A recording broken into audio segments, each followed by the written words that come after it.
Hey there, I got something really cool to show you today. So, little history real quick. In 1977, this little movie called Star Wars came out. The producers over at Paramount suddenly went, wait a minute, we should be making a movie like this. And they immediately jumped on board and started making Star Trek the Motion Picture. And with that came the company Mego, which had picked up the license for Star Trek, making toys for the Star Trek a few years earlier, and they said, well, let us make toys for this movie.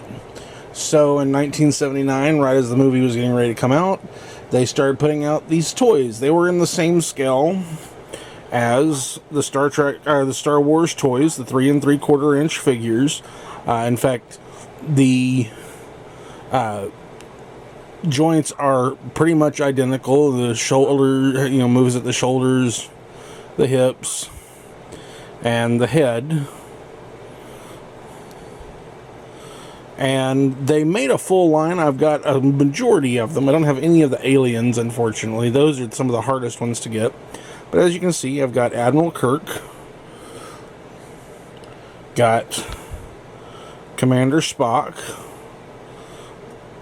which, if I can get this to focus.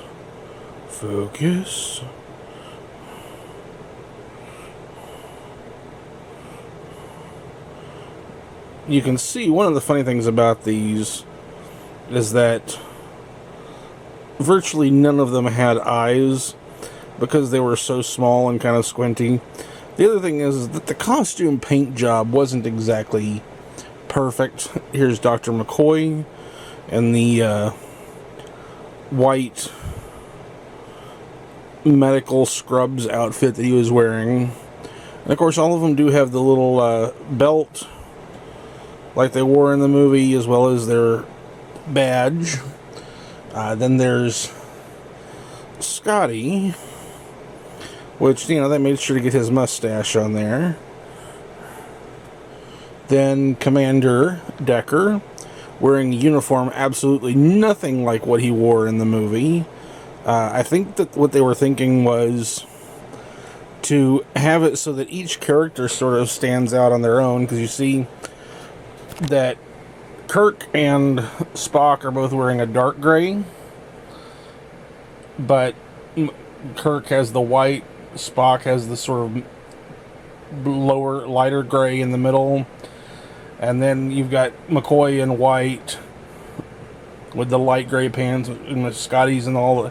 I think that was the whole idea, was that they wanted them to each look significantly different enough.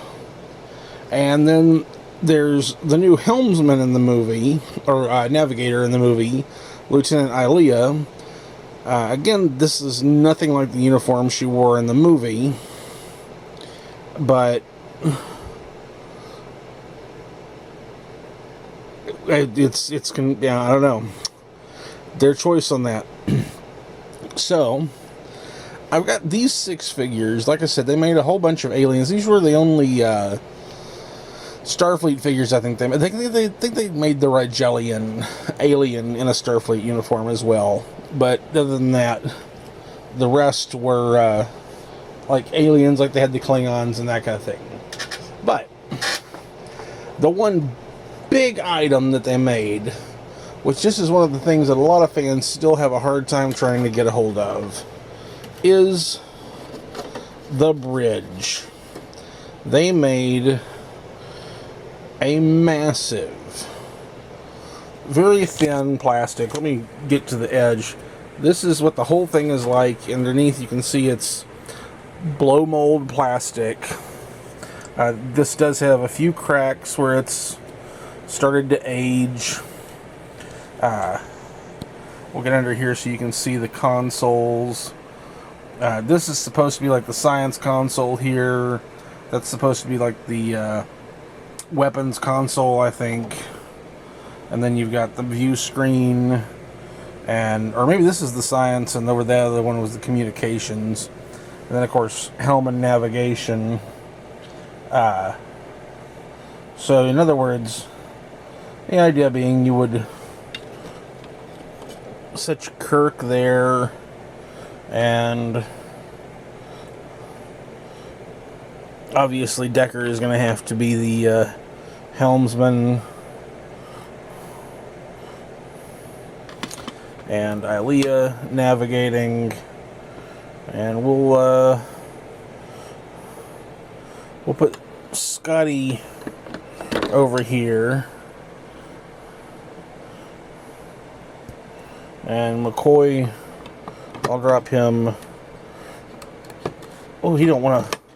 There we go. And so then we'll put Spock over here, like that. Didn't fit exactly well. Now, if you're looking at this thinking, what's that giant round thing? That is actually, you see it spins, supposed to be the airlock. You remember the scene from early in the movie where Spock arrives and Chekhov meets him at the airlock. And I didn't actually know until just a couple of years ago that there was a plan to make the Vulcan Shuttle, and it was actually going to be pretty big. It was, I want to say, probably about 10 or 12 inches long. You were supposed to be able to open it and have the consoles similar to this inside so that you could position some of your characters in there.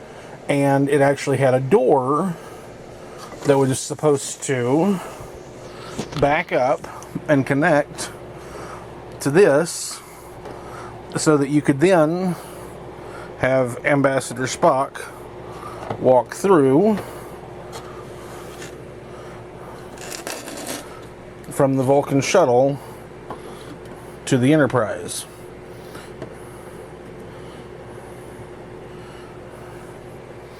So,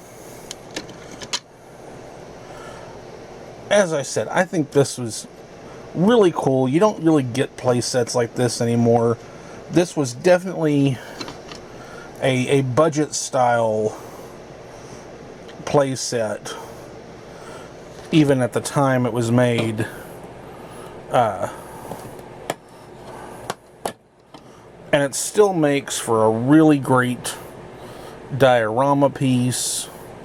I love the view screen at the front. It does make for a really cool backdrop.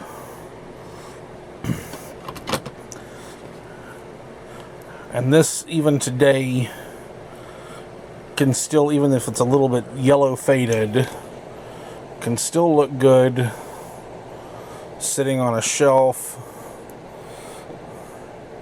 And I do have some plans to make a few customs based on this line, because I've managed to get a couple of extras. So I'll definitely be seeing about that soon. And you'll have to keep an eye out, see if I manage to get that done. But this is the Star Trek The Motion Picture Mego Bridge. Thank you for joining me. I appreciate it. And I will see you next time.